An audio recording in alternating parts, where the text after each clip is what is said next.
नमः। ओम नमः। शास्त्र सभा में अनेक भव्यात्मा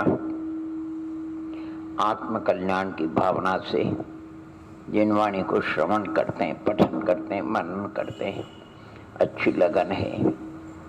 एक श्राविका है जयश्री जी, उन्होंने लगभग कई ग्रंथ राजों के माध्यम से, और ग्रंथराज तो महान है ही है, लेकिन इतने बड़े ग्रंथराज को उनका कुछ कुछ गाथाएं, कुछ दोहे, छंद वगैरह को उन्होंने अपने आत्मकल्याणार्थ एकत्रित किया है।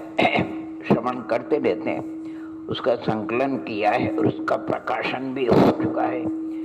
आज जरा उसी का मैं, जिसका नाम रखा है उन्होंने जिनागम का नवनीत, तो मैं संक्षेप में उसी की चर्चा आपके सामने करूंगा। कई ग्रंथराज मैंने इष्टोपदेश में आप सभी भव्यात्मा जानते हैं। 37 और 38वें नंबर की कारिका है, उसमें लिखा यथा यथा समायाति संवित्तो तत्वमुत्तमम् तथा तथा न रोचन्ते विषया सुलभा अपि। और यथा यथा न रोचन्ते विषया सुलभा अपि तथा तथा समायाति संवित्तो तत्वमुत्तमम्। ये अपने अंतःकरण, अंतरंग की पहचान के लिए बहुत अच्छा है। जो जो स्वानुभव में उत्तम तत्व रूप का अनुभवन होता है, सहज सुख की अनुभूति होती है, त्यों त्यों उस भव्यात्माओं को आसानी से प्राप्त होने वाले विषय भी अच्छे नहीं लगते, और जो जो सहज में प्राप्त होने वाले इंद्रिय विषय भोग रुचिकर प्रतीत नहीं होते हैं, त्यों त्यों स्वात्म संवेदन में निजात्मानुभव की परिणति वृद्धि को प्राप्त होती रहती है। यानी जैसे शास्त्रकारों ने लिखा कि पित्त ज्वर वालों को मीठा भी दूध अच्छा नहीं लगता है, इसी प्रकार इसको अतत्व श्रद्धान होता है, उसको आत्मकल्याण की बात, जीवादि तत्वों का श्रवण आदि अच्छा नहीं लगता है, और जिसको पित्त ज्वर नहीं होता उसको बड़ा आनंद आता है, उसको श्रवण करके गदगद होता है और बारंबार उसकी भावना भाता रहता है। इस प्रकार के यानी संक्षेप में कई कोटेशन है। जैसे छठाला में, छठी ढाल में पंक्ति आती है, इमि जानी आल सहानी साहस ठानी यह सिक आदरो, जब लोन रोग जरा न गए, जब लो न रोग जरा गए, तब लो झटती निज हित करो। आने ऐसा जान बहुत कुछ वर्णन है सभी भव्यात्माओं को, साधक धर्मात्माओं को ये सीख है कि जब तक शरीर में रोग न आवे, वृद्धावस्था न आवे, तब तक भेदा भेद रत्नत्रय की आराधना करके अपने जीवन को सफल बना लेना चाहिए। और भी आप हम पढ़ते हैं वैराग्य भावना में, बस कर्म नाश विकास ज्ञान प्रकाश मोह को दीजिए, करी सुगति गमन समाधि मरण सुभक्ति चरणन दीजिए। जिनेन्द्र देव से हम आलोचना पाठ में भी प्रार्थना करते हैं, दोष रहित जिन देव जी निज पद जो मोई, सब जीवन को सुख बढ़े आनंद मंगल हो, अनुभव माणिक पार की जोहरी आप जिनंद, और यही वर मोई दीजिए चरण शरण आनंद। देव स्तुति पंडित प्रवर दौलत राम जी के बहुत सुंदर है, उसमें 2 लाइन आपको पढ़ करके बताना। अब काल लब्धि बल ते दयाल, तू दर्शन पाए भयो खुशाल। अब काल लब्धि बल ते दयाल, तुम दर्शन पाए भयो खुशाल। मन शांत भयो मिटी सकल द्वंद चाख्यो स्वातम रस दुख निकंद। क्या बढ़िया भाव। ताते देखी छड़ाला में चौथी ढाल में क्या बढ़िया प्रकरण। ताते अब ऐसी आने उसी आगे उसी स्तुति में ताते ऐसी अब करहूं नाथ बिछुड़े न कभी तुम चरण साथ। तुम गुण गण को नहीं छेव देव जगतारन को तुम बिरदेव। आत्म के अहित विषय कषाय इनमें मेरी परिणति न जाए। मैं रहूं आप में आप लीन सो करो हो जो निजानी। मेरे न चाह कछु और ईश रत्नत्र निधि दीजे मनीष। मुझ कार्य के कारण सुआप शिव करो हरो मम मोहता। क्या सुंदर। ऐसे ग्रंथ राजों में उसी यानी ईश्वरोपदेश में पूज्य पाद स्वामी में 26 में एक कारिका है, उसमें एक मंत्र दिया है, ममेति बध्यते और निर्ममेति मुच्यते। ममता से बंधन होता है और समता से निर्वाण की प्राप्ति होती है। समता से निर्वाण की प्राप्ति होती। ऐसे अनेक वाक्य है, जहाँ जहाँ आप पढ़ेंगे बड़े सुंदर लगता है ग्रंथ में। उसी इष्टोपदेश में यानी 50वें नंबर की कारिका गाथा है। यानी बार जीवोन्य पुद्गलाश्न नन्य सौ तत्व संग्रह यदन्य दुच्यते किंचित सोस्तु तत्सैव विस्तरः। आहा क्या आचरण। अरे जीव अन्य है और शरीर पुद्गलादि अन्य है। यही तो तत्व का सार है, द्वादशांग का सार है। इसमें जो कुछ और वर्णन किया जाता है वो सब इसी का विस्तार है, विस्तार है। अगर किसको ऐसा भेद विज्ञान हो जाए तो उसने सब ग्रंथों के सार को आत्मसात कर लिया। आना शरीर और आत्मा का भेद विज्ञान। समाधि तंत्र ग्रंथ राज है पूज्य पाद स्वामी का, उसमें आदि से अंत तक एक ही है। शरीरात्मा बुद्धि संसार परिभ्रमण का कारण है और शरीर से भिन्न ज्ञान स्वरूप आत्मा की श्रद्धा, आत्मा का ज्ञान और आत्मा की भावना से निर्वाण की प्राप्ति होती है, अक्षय अतीन्द्रिय पद की प्राप्ति होती है। एक प्रश्न है, शिष्य का प्रश्न है, थोड़ा सरल संस्कृत है, कोई कठिन नहीं है। अत्राहा शिष्य परमात्म द्रव्यम यद्यपि पूर्वं बहुधा व्याख्यातम तथापि संक्षेपेण पुनः पुनरपि कथ्यताम इति। अने शिष्य अत्यंत सहजता से कहते हैं, हे भगवान, हे गुरुदेव, आपने परमात्म द्रव्य का बहुत बहुत बार व्याख्यान किया है, तथापि उसका पुनः आप संक्षेप से वर्णन कीजिए, ये मेरी भावना है। भगवान नाहा गुरुदेव फरमाते, केवल ज्ञानादि अनंत गुणानाम आधारभूतम यत् आत्मद्रव्यम भण्यते। केवल ज्ञानादि अनंत गुणों का जो आधारभूत है वही आत्मद्रव्य कहलाता है। तस्य च नये ही प्रमाणे च परीक्षा क्रियते। उसकी नए और प्रमाणों से परीक्षा करना चाहिए, विचार करना चाहिए। तद यथावत शुद्ध निश्चय नयन निरुपाधि स्फटिकवत् समस्त रागादि विकल्पोपाधि रहितम।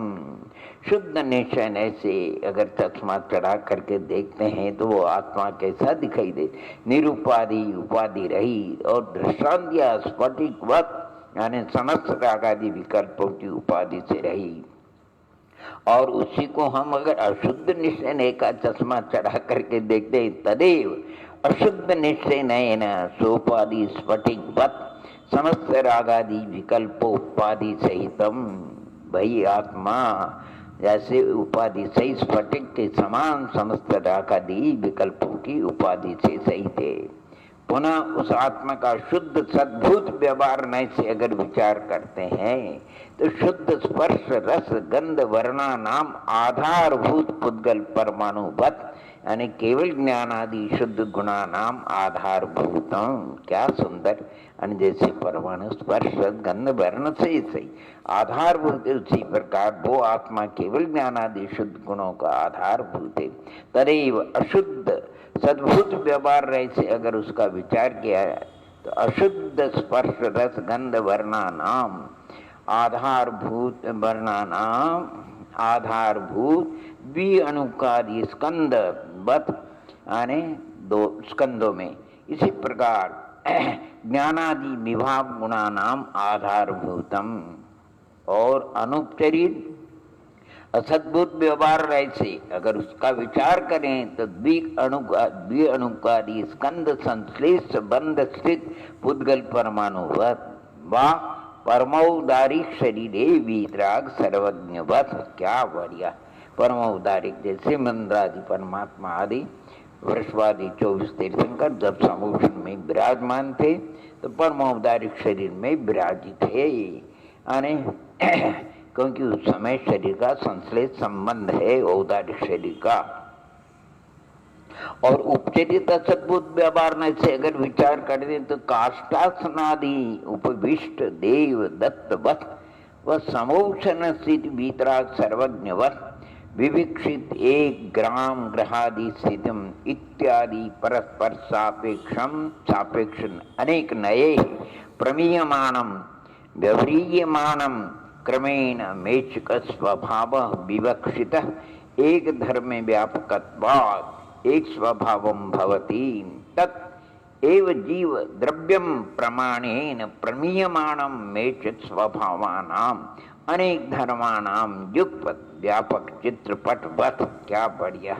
यानी चित्रपट में अनेक प्रकार के रंग वगैरह अनेक स्वभावम भवति एवं नए प्रमाणाभ्याम तत्व विचार काले यो सौ परमात्म द्रव्यम जानाति स वैभव्यात्मा निर्विकल्प समाधि प्रस्तावे निर्विकार स्वसंवेदन ज्ञानेन अपि जानाति इति। वह पुनरपि आहा शिष्य, फिर भी शिष्य कहते ज्ञातम एवं आत्मद्रव्यम हे भगवान इदानीं तस्य प्राप्ति उपाय कथ्यताम। आपने नए के द्वारा हमें आत्म स्वरूप का स्वरूप समझाया, लेकिन उसकी प्राप्ति का उपाय क्या है? तो भगवान गुरुदेव फरमाते हैं भगवान आहा सकल विमल केवल ज्ञान दर्शन स्वभाव निज परमात्म तत्व सम्यक श्रद्धान ज्ञानानुष्ठान रूप अभेद रत्नत्रयात्मक निर्विकल्प समाधि संजात रागादि उपाधि रहित परमानंदेक लक्षण सुखामृत रसास्वादानुभव भवम अलपमान सन पूर्णमासी दिवसे जल कल्लोल क्षुभित समुद्र इव रागद्वेष मोह कल्लोले यावत अवस्थ रूपेण अस्वस्थ रूपेण क्षोभम गच्छति अयम जीव तावत् कालम निःशुद्धात्मानं न प्राप्नोति न प्राप्नोति। और स वीतराग सर्वज्ञ पणित उपदेशवत एकेन्द्रीय विकलेन्द्रीय पंचेन्द्रीय संज्ञी पर्याप्त मनुष्य देह कुल रूप इंद्रिय पटुत्व निर्व्याधि आयुष्य भर बुद्धि सद्धर्म श्रवण ग्रहण धारण श्रद्धा संयम विषय सुख निवर्तन क्रोधादि कषाय व्यावर्तनादि परंपरा दुर्लभानि अपि कथंचित काकतालीय न्यायेन अवाप्य सकल विमल केवल ज्ञान दर्शन स्वभाव निज परमात्म तत्व सम्यक श्रद्धा ज्ञानानुचरण रूप अभेद रत्न त्रयात्मक निर्विकल्प समाधि संजात रागादि उपाधि रहित परमानंदेक लक्षण सुखामृत रसास्वाद अनुभव लाभे सती अमावस्या दिवसे जल कल्लोल क्षोभ रहित समुद्र इव राग द्वेष मोह कल्लोल क्षोभ रहित प्रस्तावे यथा निज शुद्धात्म तत्व स्थिरो भवति तथा तदेव निज शुद्धात्म स्वरूपम प्राप्नोति तभी निशुद्धात्मा स्वरूप की प्राप्ति होती है। बहुत सरल संस्कृत है, सभी भव्यात्माओं को।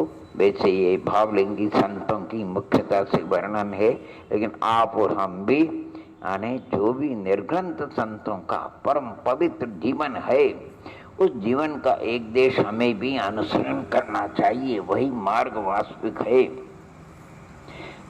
अपन अल्प शक्ति के कारण या अभी उतनी कषाय की मंथता न होने से अगर ग्रस्त अवस्था में भी रहते हैं, लेकिन भावना तो उच्च कोटि की रहनी चाहिए। भावना में कभी कंजूसी नहीं करना चाहिए। भावना तो बोल दिन कब पाऊं, घर छोड़ बन जाऊं, बाया भ्यंत परिग्रह त्याग नग्न स्वरूप बनाऊं। यानी भावना तो सदैव उच्च कोटि की रहना चाहिए, और ऐसी भावना रखने वाली भव्यात्मा ही उनके परिणामों की विशुद्धि बढ़ती। अल्पकाल में उस मार्ग को प्राप्त करके अक्षय अतीन पद को प्राप्त कर लेते हैं। और अक्षय अतीन पद की प्राप्ति के लिए नियम जो कुछ चरणानुयुक्त के अनुसार जो वायाभ्यंतर परिग्रह का त्याग करके जो भावलिंगी संत होते हैं, वो रत्नत्र की आराधना करते हैं। परम धर्म और शुक्ल ध्यान के द्वारा श्रेणी का आरोहण करके घातीय कर्म का अभाव करके अनंत चतुश्रय रूप अविनाशी माने अनंत पद को प्राप्त करते। तदनंत अघात्य कर्म के भी अभाव से अव्यापार आदि गुण स्वरूप सिद्ध अवस्था को प्राप्त करते हैं, और साथ ही अनंत काल के लिए उसी अक्षय अतीन्द्रिय आनंद अनुभव करते हैं। सभी भव्यात्मा शीघ्र